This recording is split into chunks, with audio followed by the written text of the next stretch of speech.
Hola, ¿qué tal amigos? Yo soy Alexia. Acompáñenme a disfrutar de El último ciclista, una obra de teatro vertiginosa y llena de humor, en donde una horda de locos ha escapado del manicomio y emprenden una cruzada para erradicar a todos los ciclistas del mundo.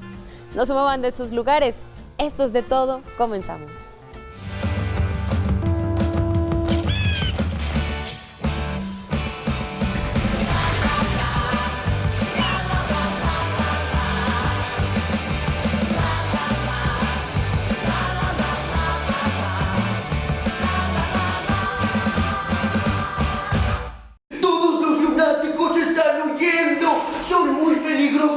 Señor Rata, dicen que van a matar a los ciclistas. Hay que detenerlos. Debe avisarle al médico en jefe. ¡Calma, Escobar! ¡Ya hablo yo con el médico en jefe! Y trae un cuchillo. ¿Y por qué un cuchillo? ¡Escobas! ¡Muerte a los ciclistas!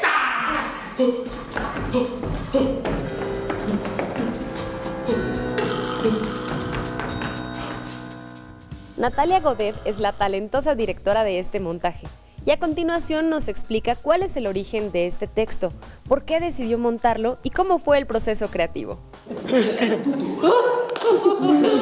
Estamos muy cerca. La obra del último ciclista cuenta la historia de la persecución que hacen unos locos que escapan del manicomio, liderados por un personaje que se llama Gran Mama y otro que se llama Rata. Es una historia que alude a esa persecución a través de una metáfora, que en este caso es: los últimos ciclistas hay que matarlos. Esta obra está concebida desde un inicio como comedia. La obra nace de una producción en un campo de concentración. De hecho, el dramaturgo y teatrero que la monta se llama Karl Schwenk. Él muere en un campo de concentración, de hecho, y la monta, él la escribe en comedia. Era un modo de burlarse y de sobrevivir. Siempre hemos pensado que en los momentos más arduos, si no es a través del humor, no hay manera de pasar tragos tan amargos. Esta obra en realidad sobrevive por las memorias de una de las actrices que actuaba en el campo de concentración de Terezín. El campo de concentración de Terezín era un campo de concentración donde mandaron a muchos de los artistas, músicos, teatreros, filósofos, bailarines, judíos, con los cuales producían toda una especie de teatro donde les mostraban a las autoridades que en los campos de concentración todo estaba bien. Y entonces con los presos ahí montaban obras de teatro para el Reich, obras de teatro para los que vinieran a ver por los derechos humanos, y presentaban obras, conciertos, etcétera, y una vez que se iban, los trasladaban a otro campo de concentración donde ya podían matarlos. Y una de las actrices es la única que sobrevive, una de las mujeres que nunca es mandada a un campo de concentración de exterminio, y ella, al llegar a Estados Unidos, busca escribirla, traducirla eventualmente al inglés. Con la ayuda de dramaturgos luego se traduce al español. El trabajo en este caso es por Isaac Slomiansky, y la traducción que él hace en un principio es una que él monta hace ya varios años, y nosotros más adelante nos enteramos de esta obra y le pedimos al mismo Isaac Slomiansky que haga una adaptación que queríamos incluir nosotros, nuestras propias miradas de crítica al mundo que nos rodea, y se hicieron cambios como el muro del horror. Pensábamos en el muro propuesto para dividir la frontera, y así varias adaptaciones y una manera un poco más vertiginosa de contar la historia, porque nosotros enseguida pensamos montarla totalmente enfocados hacia una teatralidad brechtiana, donde no existe realmente la cuarta pared y donde se presentan las escenas y donde se avisa: recuerden, esto es ficción, nadie llore, todos riamos. Fue una obra con muchos retos para mí, porque es mi primera dirección, pero en sí fue un montaje que fluyó mucho desde el inicio, donde teníamos solo una certeza como compañía, que queríamos nosotros utilizar la técnica de la máscara para contar la historia. Teníamos esa certeza. Yo tenía 3 ideas sobre la música, no tenía ninguna sobre el montaje escénico en sí, y todo empezó a surgir a partir de laboratoriar la máscara, y eso en un inicio fue el mayor reto, porque la técnica de la máscara en sí no pertenece a un mundo de dramaturgia tan extensa como la que se presenta en El último ciclista. Entonces nuestro primer reto fue decir, ok, ¿cómo vamos a hacer machar esta técnica con una obra que no fue hecha para ser actuada con máscara? Y poco a poco entonces encontramos el tono propio de nuestra obra, nuestra propia corazonada al encontrar la musicalidad. Entonces creo que ese fue el mayor reto, y a la vez nos permitió ir encontrando y sobre todo a mí ir concibiendo pues lo que iba a ser dicho a través de la imagen con este montaje. Entonces la verdad es que fue un montaje muy afortunado, que era así, equivocarnos, pensar otra cosa y que sucediera, e ir encontrando en esa marcha todas las respuestas, ¿no?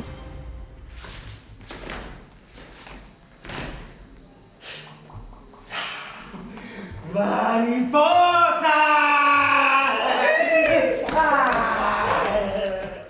Omar Esquinca, además de ser uno de los actores que interpretan esta obra, también es quien realizó el diseño de las máscaras. Esto es muy importante porque fueron hechas expresamente para trabajar con el texto. Acompáñenme a platicar con Omar para que nos cuente de qué manera las hizo y qué estética buscaba. Donnie en el banquillo de los acusados. Las máscaras se diseñaron pensando en que somos 5 actores que representamos a muchísimos personajes. Entonces cada uno de los personajes tenía que tener una cualidad diferente, e incluso las máscaras de los lunáticos, que pueden parecer todas muy similares, que tengo esta, todos los lunáticos se parecen, pero cada uno de ellos es diferente. Quería que cada uno de los lunáticos tuviera un aspecto diferente, aunque todos tuvieran la frente grande, los ojos saltones y la gran nariz, que cada uno se particularizara. Y están trabajadas un poco a partir de la asimetría, pensando que es un mundo un poco como expresionista o que está de cabeza. Esta, por ejemplo, es la máscara de Gran Mama y es parte lunática, y su otra parte es como si fuera una araña. Y se basan mucho en las medias máscaras de la comedia del arte, pero para esta obra que quería que fueran un poco más grotescas, que el acabado, todo lo que estuviera encima de ellas pareciera como si fuera viejo, como si hubieran estado guardadas durante mucho tiempo, como si hubieran pasado por guerras, por suciedad, como si estuvieran muy traqueteadas. Nosotros trabajamos desde que nos conocimos con las medias máscaras en el carro de comedias, entonces es una técnica que se ha ido puliendo con el tiempo. Nosotros trabajamos a partir de los ejes de mirada. No es lo mismo, una máscara es un objeto que está completamente estático, pero puede estar triste o feliz o expresar alguna emoción dependiendo del ángulo que se le dé. Entonces, si yo doy un ángulo hacia arriba o si doy un ángulo hacia abajo, puede ese objeto inanimado y completamente inmóvil generar una expresión, y eso va a depender también de la misma máscara. Cada máscara es diferente y cuando yo la uso tengo que explorar, es un trabajo en espejo la mayor parte del tiempo, cómo es que esa máscara, que ese personaje logra la expresividad que yo busco darle. Estamos muy cerca, cada vez hay menos ciclistas entre nosotros, cada día son más y más los que enviamos al muro del error, y aún así tengo miedo. ¿Por qué? Uno de ellos me aterra, es mi némesis. Se llama Tony. Mariana Villaseñor es una actriz que interpreta varios personajes durante la obra. Ella nos cuenta cómo fue su trabajo creativo, que implicó también que entre todos hicieran la concepción de la estética, de las máscaras. Es un trabajo en equipo. Escuchémosla.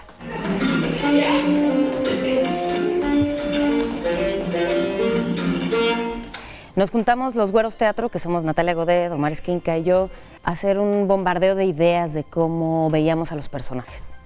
Y a partir de eso, el maestro Omar dibujó todo un primer acercamiento y nos lo mostró, y Natalia le iba diciendo, sí, me gusta, pero dale más edad, o me gustaría un poquito más desfigurada, o un poquito más maldad, o bla, bla, bla. Y Omar le iba dando esas características hasta que nos dio el diseño final. La exigencia física que requiere la máscara es lo más importante. La máscara no tiene la gestualidad que puede tener el actor. Un gesto es lo más poderoso que tiene un actor en escena y la máscara lo elimina. Revela otras cosas, uno pensaría, la máscara oculta, pero no, la máscara revela una verdad. Entonces todo el trabajo del actor tiene que ser corporal, porque no tienes la gestualidad. A partir del cuerpo uno comunica.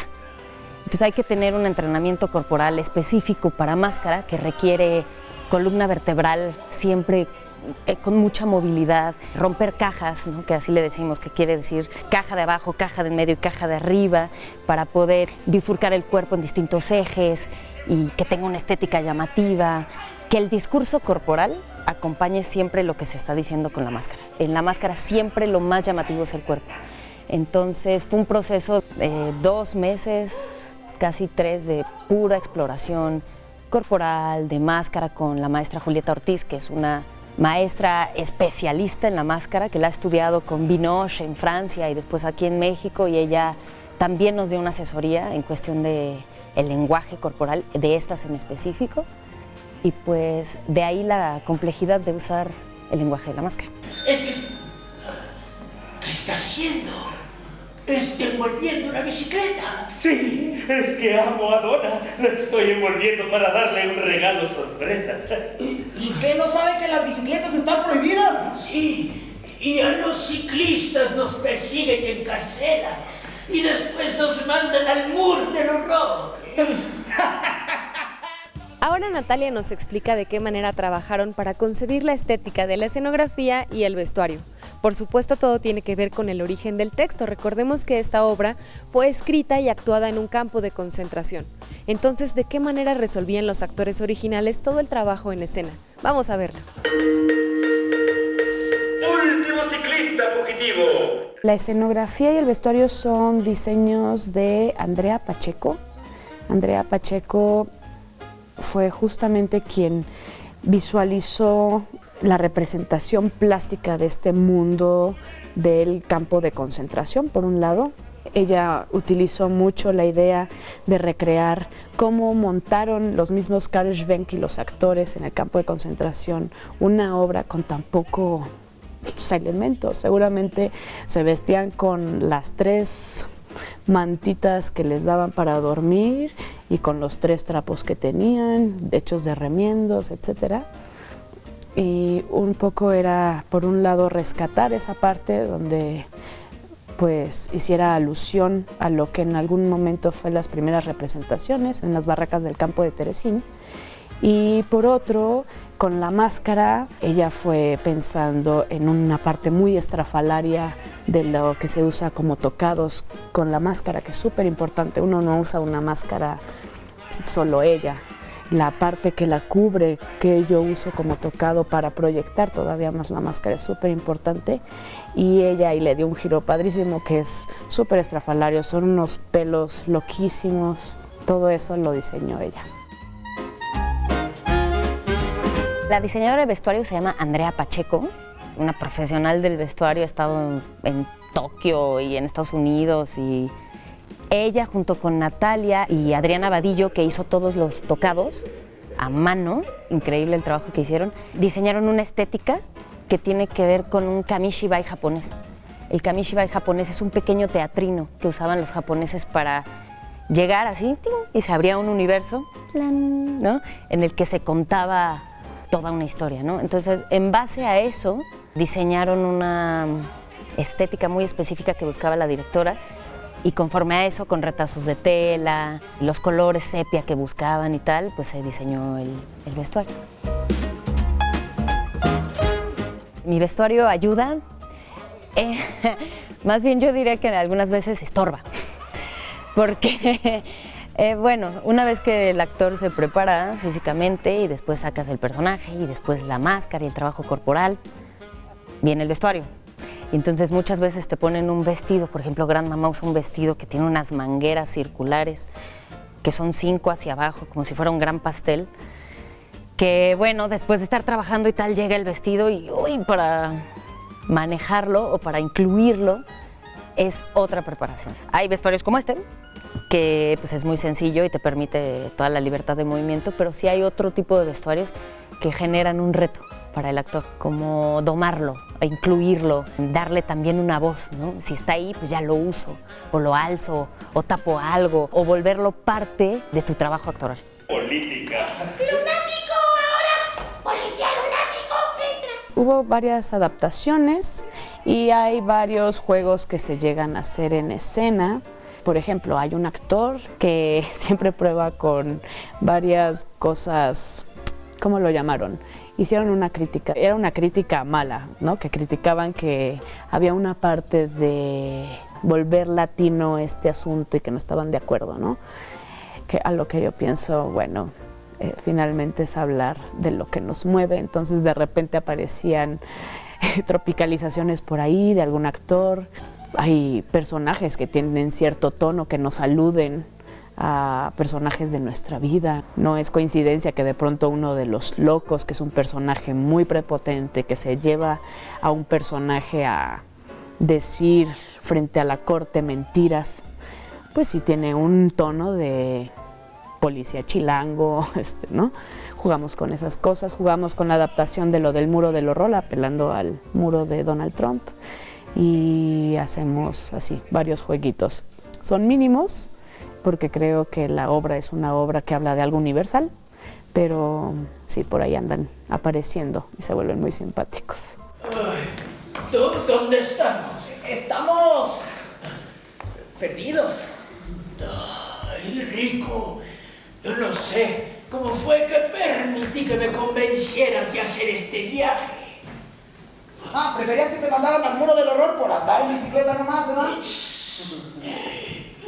Parece que hemos llegado al lugar favorito de alguien. ¿Quién os va a romper en mi lugar favorito?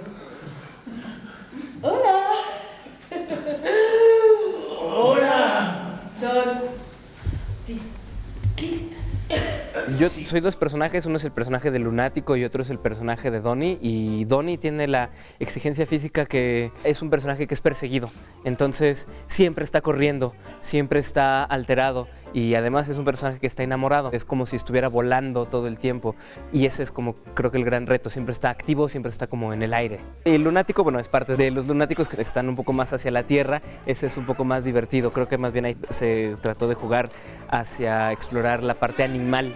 Estos lunáticos han estado mucho tiempo encerrados y son parte animal, parte humano y explorar esa parte de la locura, la explosividad de ellos. Lloran la peste que nos ha traído los corrompidos ciclistas. ¡Muerte a los ciclistas! ¡No más! Yo cumpliré con rigor la misión que ella, la voz, me ha revelado. Purgar sin piedad hasta el último rostro de los inmundos ciclistas. ¡Muerte a los ciclistas! Y perseguir a todos aquellos traidores que no sigan estas leyes universales.